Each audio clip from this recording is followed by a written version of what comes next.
네, 오늘 말씀의 제목은 대상을 바꾸면 된다. 대상을 바꾸면 된다라는 제목으로 함께 주의 말씀에 은혜 나누기를 원합니다. 십계명에서 가장 중요한 것을 한 단어로 말하라고 한다면 그것은 바로 관계입니다. 십계명의 모든 율법의 목적은 하나님과의 관계를 향하고 있습니다. 우리가 지난주에는 십계명의 1계명부터 4계명까지 하나님 사랑이라는 주제 안에 하나님과의 관계를 보았고요. 오늘은 5계명에서 10계명까지 이웃 사랑이라는 주제 안에 하나님과의 관계 안에서 이웃 사랑을 발견해 가기 원합니다. 오늘 본문 말씀을 보면 이웃과의 관계에 대해서 말씀을 하는 것입니다. 사람 사랑, 영혼 사랑, 이웃 사랑. 그 관점 안에서 생명을 존중하는 사상이 깃들여져 있는 것을 보게 됩니다. 부모를 공경하라, 살인을 금지하라, 간음을 금지하라, 도둑질을 금지하라, 거짓 증언을 금지하라, 탐심을 금지하라. 이 5에서 10계명까지의 계명을 보면 인간사의 삶의 기준과 원칙들을 제시하고 있습니다. 하지만 이는 단순히 인간의 도덕 질서나 윤리적인 차원만을 강조하는 것이 아닙니다. 만약 이 말씀을 윤리적인 차원으로만 받아들인다면 하나님의 율법을 도덕 법률로 전락시키는 행위입니다. 예를 들어 고대 근동시대의 함무라비 법전의 기록에 의하면 당시에도 살인이나 그리고 도둑질이나 간음을 금하는 금지 조항들이 존재했습니다. 마찬가지로 오늘날 대한민국의 헌법 안에도 살인이나 간음이나 도둑질을 금하고 있습니다. 따라서 십계명을 우리가 받아들일 때 도덕법의 차원으로만 접근한다면 십계명의 진의, 관계, 하나님과의 관계를 잃어버리고 도덕적인 사람이 되기 위해서 노력하는 종교인이 될 뿐입니다. 그러나 오늘 말씀의 이 십계명은 인간사의 윤리적인 차원을 이야기하고 있지만 그 차원을 뛰어넘어 믿음의 차원을 이야기하고 있는 것입니다. 그 십계명의 중심은 바로 하나님과의 관계를 이야기하고 있는 것입니다. 그렇다면 이 오늘 5계명에서 10계명이 일반 사회법 체계와 다른 점은 무엇일까요? 그것은 바로 마음의 동기입니다. 문맥상 좀 특이한 점이 있습니다. 오늘 17절을 보면 13절로 16절까지의 말씀을 다시 중복하여서 언급하는 것을 보게 됩니다.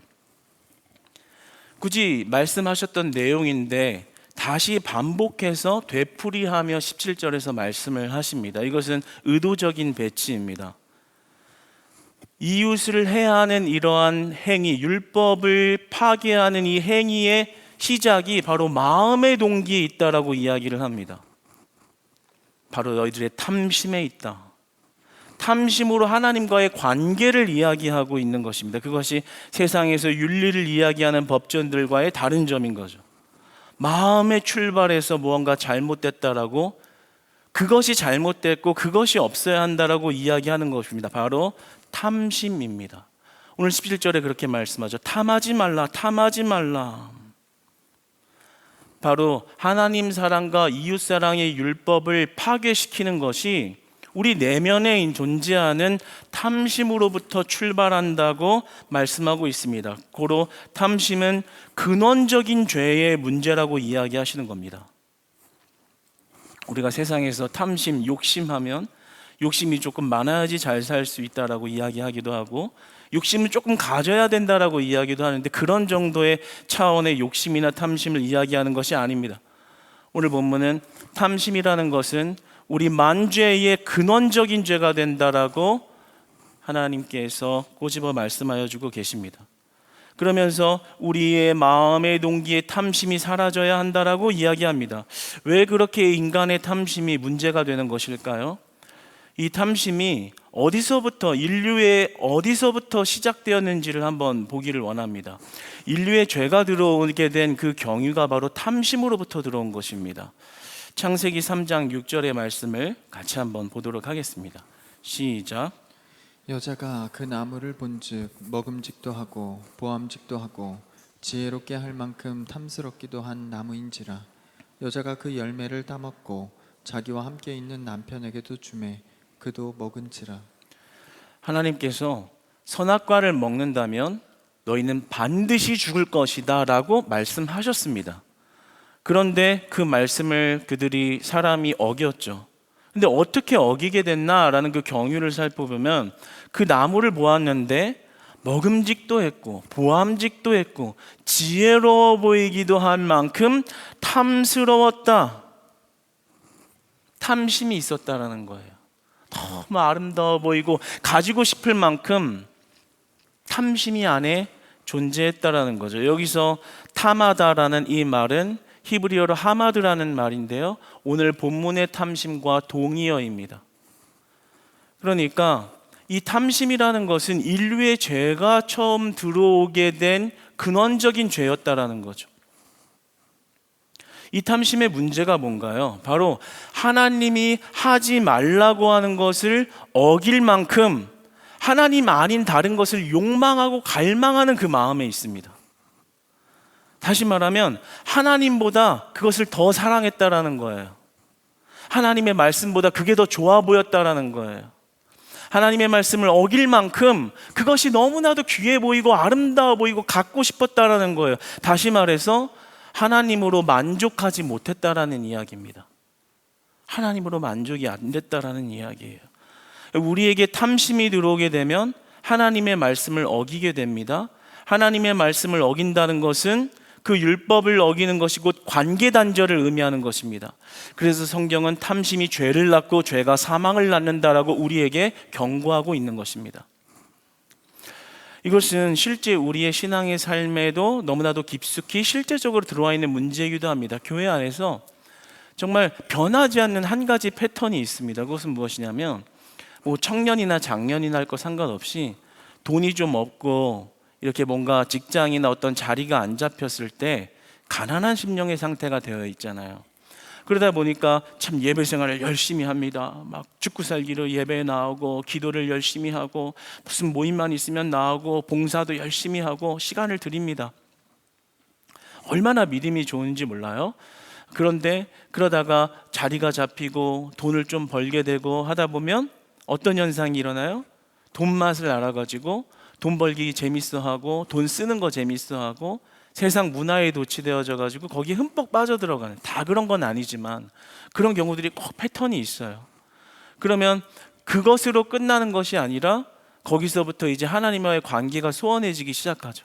점점 교회에 발을 디디는 것을 뜨문뜨문하다가 왜 그러지 하다가 예배를 점점 빠지기 시작하고 그러다가 나중엔 예배에 아예 안 나와버리는. 그런데 그런 과정을 보면 순간 탐심이 들어온 거예요. 밖에서 돈 맛을 보고 나니까, 돈 쓰는 재미를 보고 나니까 교회에 와서 예배하는 것보다 훨씬 더 재밌고 보함직도 하고 지혜로워도 보이고 재밌어도 보이고 더 대단해 보이기도 하고, 그런 탐심, 그것들을 내가 가지고 그것을 내가 소유하는 것이 좋겠다라는 그런 마음이 들어온 것, 탐심인 거예요. 결국은 그 탐심 때문에 하나님의 관계가 끊어져 나가는 거죠. 그래서 성경은 그런 차원에서 탐하지 말라, 탐심을 없애야 한다라고 말씀하는 겁니다. 탐심은 죄의 근본적인 문제다. 더 자세하게 하나님과의 관계를 단절시키는 원인이 되는 죄다라고 이야기하는 것입니다. 그러니까 우리가 단순히 이 말씀을 도덕적인 차원에서만 이해를 한다거나 아니면 욕심을 조금 덜 내라는 말인가 보다라는 식으로 이해를 하면 안 되는 겁니다. 여기서 말하는 탐심은 인간의 성공과 실패를 주관하는 어떤 윤리적인 차원 또는 감정적인 차원의 탐심을 이야기하는 게 아닙니다. 그 탐심 때문에 누군가는 사망에 이르고 누군가는 생명에 이른다는 갈림길에 선다는 것을 이야기하는 것입니다. 그 탐심은 죄의 근본적인 문제이기 때문에 그게 해결이 안 되면 정말 그 탐심이 죄를 낳고 그 죄가 사망을 낳는다는 경고가 실행된다는 것을 이야기하는 거예요. 경고하는 거예요. 그런 의미에서 이 말씀을 우리는 믿음의 차원 안에서 이 탐심을 바라봐야 하는 겁니다. 그렇기 때문에 우리가 단순히 욕심 조금 덜 내라는 어떤 교훈적인 이야기인가 보다라고 받아들이면 안 된다라는 것이죠. 성경에서 그렇다면 탐심을 또 어떻게 정의하고 있는지 한번 보기 원합니다. 골로새서 3장 5절의 말씀 같이 한번 읽어보겠습니다. 시작. 그러므로 땅에 있는 지체를 죽이라. 곧 음란과 부정과 사욕과 악한 정욕과 탐심이니 탐심은 우상 숭배니라. 탐심은 우상 숭배니라. 탐심을 그냥 우리가 인간사에 살다 보니 조금 들어온 욕심 정도, 조절할 수 있는 욕심, 그렇게 해석하지 않습니다. 탐하는 그 탐심은 곧 우상 숭배니라. 하나님의 말씀보다 더 사랑하여 그것을 갈망하고 있는 그 마음 자체는 곧 우상 숭배다라는 이야기를 하는 것이죠. 그러니까 탐심은 하나님으로 만족하지 못할 때 나오는 현상인 거예요. 하나님의 말씀보다 세상에서 돈 쓰고 돈 벌고 내가 원하는 거 사고 그거 누리는 게 더 좋아 보이는 거예요. 보암직도 하고 먹음직도 하고 그 탐심, 그것은 곧 우상 숭배니라. 그러니까 인간은 하나님으로 만족하지 못하면 결국 다른 우상을 섬기며 살게 되어 있는 것입니다. 사랑하는 여러분, 오늘 저는 이 십계명의 말씀을 통해서 우리가 하나님 사랑을 회복하고 이웃 사랑을 회복하고 진정으로 우리 안에 탐심이 떠나가는 은혜가 있기를 주님 안에서 축복합니다. 곧 죄가 떠나감으로 말미암아 하나님의 온전한 관계가 회복되는 축복이 있을 줄로 주님 안에서 축복합니다. 우리가 탐심을 어떻게 없앨 수 있을까요? 솔직히 말하면 탐심 못 없앱니다. 여러분 탐심 없애야 된다는 거 지금 알지만 지금 교회 밖을 나가서 친척이 땅을 샀다는 전화를 받으면 여러분 바로 배 잡습니다. 이렇게 있다가 옆 사람이 아파트 2채 3채 샀다는 얘기 들으면 집에 가서 잠 못 잡니다. 탐심을 제거하는 방법이라는 건 없어요. 탐심을 제거한다는 것은 쉬운 일이 아니라는 것입니다. 그래서 우리는 오늘 이 말씀을 볼 때 이것을 관계 안에서 풀어갈 필요성이 있습니다.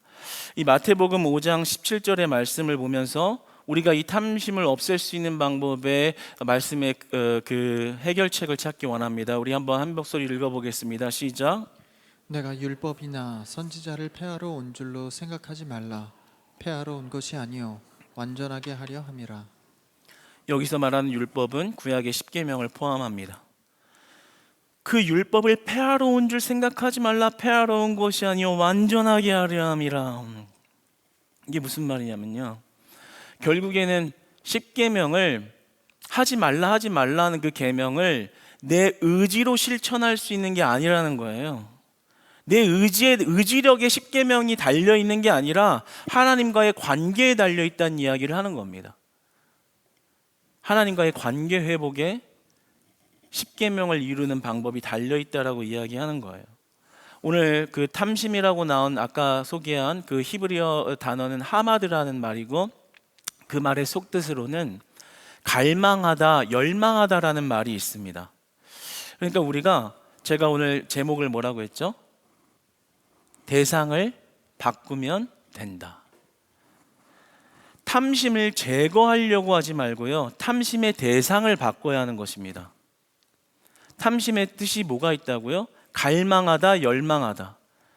이전에는 먹지 말라는 선악과가 그렇게 갈망하게 되고 열망하게 되고 세상에서 잘 나가는 게 좋아 보이고 저걸 내가 가져야 성공한 것 같고 그것을 열망하고 있던 탐심, 하나님이 아닌 다른 것을 사랑하고 있던 우상숭배, 그 탐심을요 하나님을 갈망하는 마음으로 변화시켜야 하는 것입니다. 할렐루야. 여러분의 그 탐심의 대상이 바뀌어야 된다는 거예요. 그때 비로소 우리의 탐심이 떠나가게 되는 것입니다. 여러분, 그 놀라운 하늘의 비밀, 하늘의 그 은혜의 차원이 정말 우리 실제 삶의 은혜가 되기를 오늘 저는 진실로 소망합니다. 탐심을 내가 의지적으로 제거하려고 한다고 제거되는 게 아니에요. 제거할 수 없어요. 나의 그 죄성의 본능 때문에 안 돼요. 그런데 그 탐심의 대상이 바뀌면 탐심이 사라집니다. 인간은 하나님으로 채워질 때 비로소 탐심이 사라지게 됩니다. 왜냐하면 하나님이 우리 인간을 만족시키시기 때문입니다. 하나님이 우리의 완전한 만족이 되시고 충분한 만족이 되시기 때문입니다. 그래서 우리는 하나님을 더 욕망하고 하나님을 더 갈망하고 그 하나님으로 채워지면 우리의 탐심이 다스려지고 떠나가기 시작하는 것을 믿으시기 바랍니다. 하나님의 충족감이 삶을 지배해야 되는 겁니다. 내가 탐심을 가지지 말아야지 생각하면 생각할수록 더 탐심은 커집니다. 그런데 그게 아니라 하나님이 여러분 안에, 우리의 심령 안에 들어오셔서 하나님으로 충족되어질 때 그 탐심은 사라지는 것입니다. 여러분, 이 비밀을 알아야 합니다. 제가 예전에 비행기를 한번 탔을 때 위에서 하늘에서 땅을 봤을 때 느꼈던 게 있어요. 비행기에서 하늘에서 이렇게 땅을 보니까 이런 집이나 빌딩이나 건물들이 참 점처럼, 작은 장난감처럼 점처럼 보이더라고요. 그런데 그 모습을 보면서 이런 생각이 들었어요. 하물며 이렇게 크게 보이던 집이나 빌딩들도 점과 같이 보이는데 사람은 도대체 어떤 존재인가? 하늘에서 보이지도 않잖아요. 개미 새끼처럼 보이지도 않아요. 그런 게 사람이 아닌가, 이런 생각이 들더라고요. 정말 작디작은 존재구나. 그런데 그렇게 작디작은 존재인데 왜 그런 걸 모르고 내가 세상 다 가진 것처럼, 다 가져야 하는 것처럼 뒤지고 볶고 싸우고 그렇게 욕심을 가지고서 내가 다 가져야 된다고 생각하면서 살아가는 그 무지함이 얼마나 한심한 일인가. 그렇게 내가 가지고 싶은 거 욕심 다 부리면서 살다가 죽으면 기껏해야 그 주변 사람들이나 알지, 이렇게 하늘에서 보면은 이쪽에 있는 사람들은 그 사람이 어떻게 살다가 죽었는지 살았는지도 관심도 없고 모르는데 뭘 그렇게 부여잡고 자기가 세상의 주인공인 것처럼 그렇게 살고 있는가, 이런 생각이 들더라고요. 그러면서 한켠에 이런 생각이 드는 거예요. 하늘에서 볼 때 이렇게 아무것도 아닌 인간이 그 하늘 위에 계신 우주를 창조하신 하나님의 관점에서 볼 때 그 관계를 보면 하나님은 얼마나 위대하신 분인가, 하나님을 어떻게 그 이름으로 다 표현할 수가 있겠는가, 다 형용할 수가 있겠는가. 그런데 그 우주를 창조하신 하나님, 지금 우리는 우주를 다 알지도 못하잖아요. 다 이르르지도 못했잖아요. 그런데 그 우주를 창조하신 하나님은 얼마나 대단한 하나님이신가. 그런데 그 하나님이 나의 하나님이 되셔서 내 안에 들어오신다는 것은 어떤 만족감이 형성된다는 걸 이야기하는 것인가. 우주를 창조해서 모든 만물을 위대하신 위대하신 하나님이 1:1 멘토가 되어서 내 안에 들어서 나의 하나님이 되어주고 내 안에 진정으로 들어오신다면 그 안에 어떤 만족감이 존재하겠는가. 여러분, 우리가 계속해서 세상적인 탐심과 세상의 선악과를 자꾸만 욕심내하는 그 마음 안에요, 하나님을 갈망하는 마음이 없다는 것을 발견해야 되는 거예요.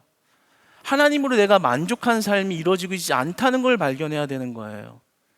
예배 드리고 나가서도 옆사 친척이 땅을 샀다고 하면 배를 잡고 굴르고 있는 그 모습에서요, 하나님을 갈망하고 하나님으로 충족되어 있지 않은 나를 발견해야 되는 거예요. 그런데 성경은 말씀하는 겁니다. 하나님으로 충족이 되면 그 탐심이 떠나간다라고 말씀하는 거예요. 그래서 우리는 탐심의 대상이 바뀌어야 되는 거예요. 그걸 경험한 사람이 있어요. 그 말씀을 경험한 자는 바로 다윗입니다.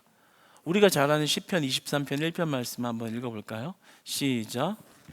여호와는 나의 목자시니 내게 부족함이 없으리로다. 우주를 창조하신 여호와가 나의 목자시니, 그분이 나의 인도자시니 내게는 부족함이 없습니다. 하나님이 내 안에 계시는데 내게는 부족함이 없습니다. 부족함이 없다는 게 뭐예요? 내 잔이 넘친다라는 거예요. 다른 것을 더 탐해야 될 이유가 없습니다, 이 말입니다. 다른 것을 더 탐할 이유나 다른 것을 더 탐할 마음이 없습니다. 왜요? 하나님이 나의 목자가 되셔서 그분이 내 마음 안에 들어오셔서 나는 만족합니다. 나는 이미 충분한 충족감을 느낍니다. 그래서 다른 것을 더 탐할 이유가 없습니다. 여호와는 나의 목자시니 내게 부족함이 없으리로다. 넘치는데 다른 것을 왜 탐하겠어요?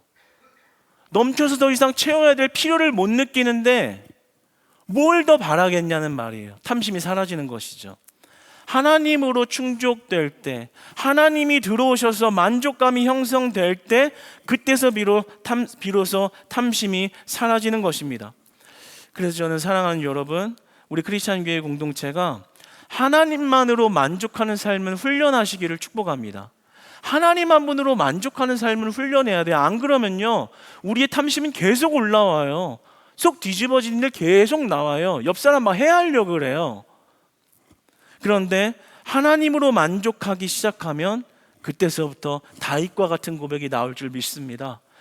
여호와는 나의 목자시니 하나님 내게는 부족함이 없습니다. 하나님이 나의 목자 되시는 삶이 되어야 합니다. 여러분, 그러려면요, 첫 번째로 매일 말씀의 인도함을 받으시기 바랍니다. 매일매일 그분이 나의 목자가 되시고 그분의 음성을 듣고 따라가는 훈련을 해야 돼요. 매일매일 하나님의 말씀을 들으시기를 바랍니다. 매일 아침에 큐티 하시기 바랍니다. 큐티 잘 안 되시면 저희 큐티팀, 큐티 에브리데이 팀에 들어오세요. 들어오셔서 그냥 저나 팀원들이 올려놓은 거 그냥 보시기만 하셔도 좋습니다. 그것도 안 되면 주일에 들었던 설교 영상으로 올라오는 거 다시 들어보세요. 그것도 안 되면 말씀을 그냥 읽어보세요. 그리고 하나님 말씀 앞에 무릎 꿇고 가만히 있어 보세요. 분명히 하나님이 말씀을 하세요. 그 말씀으로 분명히 하나님의 은혜를 주신다고요. 여러분이 얼마나 세상 가운데 있으면서 마음을 탐심이라는 것 때문에 여러분이 얼마나 괴로움을 겪는지 잘 압니다. 자식들 가지고 비교하고, 물질 있는 거 가지고 비교하고, 얼마나 잘 사는 걸로 세상의 기준을 가지고서 평가하는 수많은 말과 경쟁과 여러 가지 부대끼는 사회 속에서 그 탐심 때문에 얼마나 분노하기도 하고, 시기심을 가지기도 하고, 무너지기도 하고, 그리고 그것이 쌓이고 눈덩이처럼 불어나 나를 잡아먹고 있는지도 모르면서 그렇게 살아가고 있는 모습이 있어요. 그런데요, 여러분, 그 하나님의 말씀 앞에 매일매일 무릎 꿇잖아요. 그럼 하나님이 그 말씀 앞에 무릎 꿇는 그 시간에 하나님이 일하기 시작하세요. 하나님이 들어오신다고요. 그 말씀이 들어오면요, 그때 그 탐심이 사르르 녹는 거예요. 그런 경험 하고 계신지 모르겠습니다. 또 세상 가운데 나갔더니 탐심이 막 들어와요. 덕지덕지 묻어서 내 영혼을 아주 그냥 더럽게 물들이고, 그리고 또 하루가 지나갔을 때 또다시 말씀 앞에 무릎 꿇는 겁니다. 하나님으로 충족되는 삶을 갈망하는 겁니다. 그 말씀을 갈망할 때 하나님이 그 탐심을 누르는 하나님의 은혜를 주신다는 겁니다. 그럼 우리는 매일매일 하나님 말씀으로 충족되어지는 삶을 갈망하고 그 말씀 안에 거하지 못하면 우리의 탐심을 이길 수 있는 능력이 없는 거예요. 사랑하는 여러분, 매일매일 하나님 한 분으로 만족하는 삶을 훈련하시기 바랍니다. 매일매일 하나님 말씀 앞에 우두커니 서서 무릎 꿇고 겸손하게 서 계셔 보십시오. 하나님이 찾아오십니다. 여호와는 나의 목자시니라고 말씀하신 그분이 여러분의 목자가 되어주십니다. 그러면 그 목자 되어주신 분이 공급하여 주신 은혜의 충족감을 주십니다. 그러면 탐심이 사라지고 하나님 나라에 대한 소망이 커지기 시작하는 거예요. 좀 전까지만 해도 저 돈을 벌어야 돼, 내 자식 새끼가 잘 돼야 돼, 지금 사업도 잘 돼야 돼, 이것에 혈안이 돼 있다가 하나님 말씀 보면서 하나님의 말씀이 찾아오고 그분이 나의 목자라는 것을 알려주시면 그때서 비로소 그 탐심이 사르르 녹는 거예요. 그리고 그 녹은 만큼 하나님의 충족감으로 인해서 하나님 나라가 보이기 시작하는 거예요. 하나님의 나라를 열망합니다. 그 나라가 진짜 소망이 있다는 것을 하나님 깨닫습니다. 하나님, 내 안에 열망과 갈망의 대상은 하나님입니다. 그 말씀으로 매일매일 그렇게 연단받고 훈련받아서 하나님 한 분으로 자꾸만 충족되어지는 그 은혜가 회복될 때 비로소 여러분은 그 탐심이라는 죄악으로부터 자유함을 느낄 수 있는 것입니다. 사랑하는 여러분, 하나님이 만족을 주시고 하나님이 다스리시는 삶을 회복하시기를 축복합니다.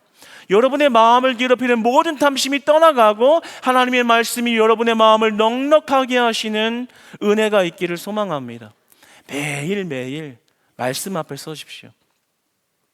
매일매일 그분이 나의 마음을 어떻게 만지시는지에 집중하고 그분이 나의 목자가 되어서 내 마음을 어떻게 다루시는지를 경청하시고 그분 앞에 겸손함으로 나아가시길 바랍니다. 두 번째로는 하나님과 자주 동행하라는 겁니다. 특별히 자주 동행하라는 겁니다. 다르게 얘기해서 여러분 공예배를 빠지지 않고 나오기를 축복합니다. 여러분 예배를 잘 드려야 돼요. 여러분 대단한 겁니다. 정말 일주일간에 이렇게 여러 가지 바쁜 일정을 보내면서도 예배를 기억하고 나온 것이요, 굉장히 축복된 발걸음인 줄 믿습니다.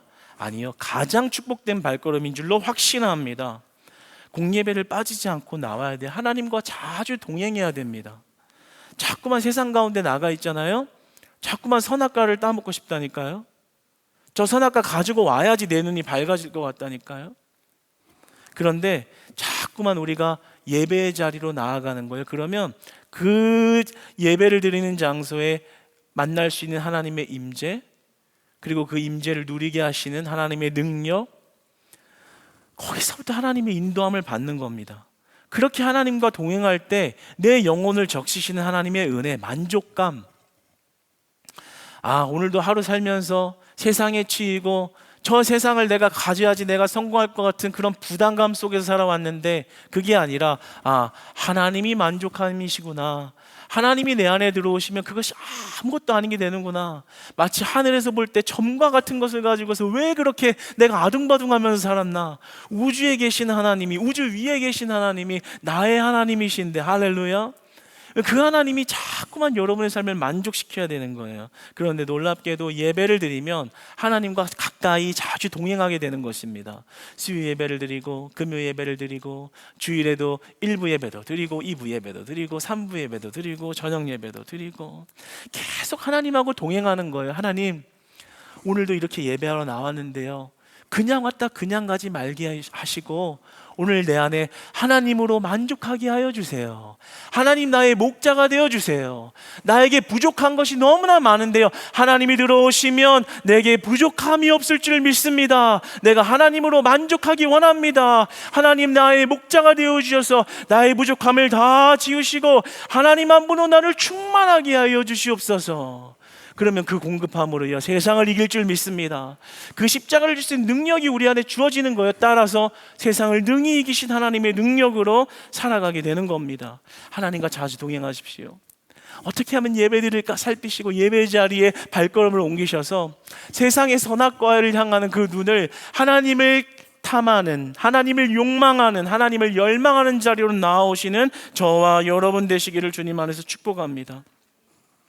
또 세 번째로는요, 목자의 음성에 순종하는 훈련을 해야 되는 것입니다. 여러분, 이 다윗이 참 이 어려운 시절에 지금 고백한 거예요. 쫓기고 참 험난한 시절에서 지금 여호와는 나의 목자시니 부족함이 없으리로다, 이렇게 이야기하는 거거든요. 그런데 이 성경 시대의 목축업 시대의 환경을 보면 이 목자가 그 양이 여러 마리 있었을 거 아니에요? 근데 그 양에 각자 이름을 붙여놓고 그 이름을 이렇게 부른다 그래요. 그러면 그 별명이 될 수도 있고 그 붙여준 이름의 그 음성을 듣고 양은 목자를 따라간다고 합니다. 하나님이요, 여러분에게 목자가 되어주셨다라는 건요, 오늘도 이 시간 여러분에게 하나님의 목소리를 내어주시는 겁니다. 여러분의 각자의 이름을 불러주시고 그 음성으로 말하는 거예요. 여러분의 지금 상황을 다 이해하고 계신 하나님이 그 하나님의 목소리를 듣고 하나님의 곁으로 목자의 인도함으로 따라오라고 말씀하고 계시는 겁니다. 하나님의 음성이 각자 여러분들에게 임하고 있다는 사실을 믿으시기 바랍니다. 그러니까 우리는 그 말씀에 순종할 수 있는 이런 귀와 마음의 훈련이 회복돼야 되는 거예요. 오늘도 거저 왔다가 거저 가는 예배가 아니라 지금 나의 목자 되신 하나님이 여기 있는 나의 이름을 부르고 사랑하는 딸이라고 말하고 사랑하는 아들이라고 말하면서 어떻게 나의 이 작은 인간의 내 환경의 처지를 어떻게 아시고 나를 향하여 말씀하시는구나, 나를 부르시는구나. 그 음성을 들을 수 있고 그 음성에 순종하고 그 양이 자기의 이름을 듣고 그 목자를 따라갔을 때 여호와는 나의 목자시니 내게 부족함이 없으리로다. 그가 나를 쉴만한 물가로 인도하시는도다. 그분의 인도하심과 그분의 만족해 하심에는 부족함이 없다는 겁니다. 그분의 음성을 듣고 그분을 따라가는 발걸음에는 실수가 없다라는 겁니다. 거기에는 만족함이 있다라는 겁니다. 쉴만한 물가로, 푸른 초장과 쉴만한 물가로 나를 인도하시는도다. 그러므로 우리가 진정으로 하나님이 목자 되시는 삶을 훈련한다는 것은 그분의 음성을 듣고 그분의 음성에 철저히 순종하는 것에 있는 것입니다. 사랑하는 여러분, 하나님의 음성을 듣고 여러분의 이름 한 명 한 명을 불러주시는 그 음성을 듣고 순종할 수 있는 저와 여러분 어린 양이 되시기를 주님 안에서 축복합니다. 그 음성을 따라가세요. 그 음성을 따라가면 그곳은 쉴만한 물가가 있어요. 선악과를 먹으면 그것부터 저주와 죽음이 시작되는데요, 하나님의 말씀을 듣고 따라가면요, 거기에는 쉴만한 물가가 있습니다. 그 쉴만한 물가, 영원히 평안할 것이다 라고 약속하시는 하나님의 은혜가 있는 거예요. 그래서 우리는 순종할 때요, 머리의 생각을 단순화시켜야 됩니다. 자꾸만 이래저래 이렇게 재잖아요, 순종 못해요. 생각해 보세요. 목자가 양에게 이름을 불렀어요. 누구누구야 이렇게 불렀어요. 그러면 네 하고 따라가야지 쉴만한 물가로 갈 거 아니에요. 그런데 이름을 왜 저렇게 불렀지? 이름 지금 왜 불렀지? 나 지금 갈 시간도 아닌데, 내가 지금 갈 만한 형편이 아닌데, 이런 생각을 하면서 고민하고 재고, 갔다가 나를 쉴만한 물가로 인도할까? 아니면 황폐한 곳으로 인도를 할까? 이런 고민하면서 재면요, 못 가는 거예요. 인도 못 받는 거예요. 생각을 단순화시켜야 돼요. 하나님 말씀하신 게 맞다면 아멘 하고 가는 겁니다. 거기에 은혜가 있는 거예요. 그 순종에 은혜가 있는 거예요. 그래서 여러분 생각을 단순화시키시기를 바랍니다. 말씀을 믿고 따르라는 것입니다. 전도하라. 네, 전도하겠습니다. 기도하라. 네, 기도하겠습니다. 예배하라. 네, 예배하겠습니다. 헌신하라. 네, 헌신하겠습니다. 사랑하라. 네, 사랑하겠습니다. 여러분, 저는 우리 교회가 하나님의 음성이 확실하다면 그 하나님의 음성에 믿음으로 행동하는 교회가 되면 좋겠습니다. 맨날 탁상공론하고 맞네 안 맞네를 따지면서 결국에는 순종 안 하는 무리들이 아니라, 하나님의 음성, 목자의 인도하심이 분명하다면 그것에 온전한 순종의 믿음을 보여 하나님이 인도하시는 쉴만한 물가와 푸른 초장의 은혜를 누리는 우리 교회 되기를 소망하는 것입니다. 마지막으로 오늘 본문에 이웃과의 관계에 있어서 이웃을 해하지 말라고 하시는 말씀을 정말로 실행하기 위해선 이웃을 사랑해야 하는 것입니다. 해하지 말라, 해하지 말라. 오늘 말씀을 여러분이 읽으셨지만 살인이나 간음이나 도둑질하지 않았다고 되게 안심이 드셨을 수 있습니다. 안심하지 마십시오. 결국 속으로는 탐하고 미워했고 시기했고 속으로는 이미 몇 번도 훔쳤으니까 말입니다.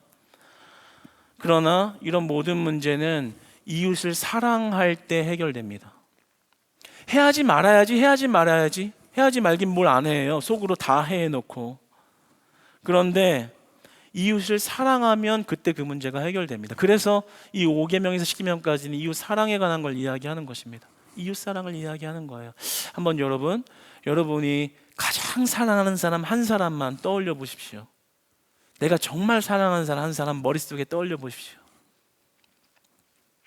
떠오르셨습니까? 그게 뭐 자녀일 수도 있겠고, 뭐 아내나 남편일 수도 있고, 뭐 부모님일 수도 있겠습니다. 한 사람만 떠올려 보세요. 두 사람 말고. 그럼 그 한 사람을 생각할 때 여러분 그 사람에게 어떻게 대하고 계신지요? 정말 사랑하는 사람 내가. 그럼 적어도 그 사람 해야 할 생각은 아예 하지도 않거니와 그 사람 잘 되게 하려고 내가 손해보지 않아요?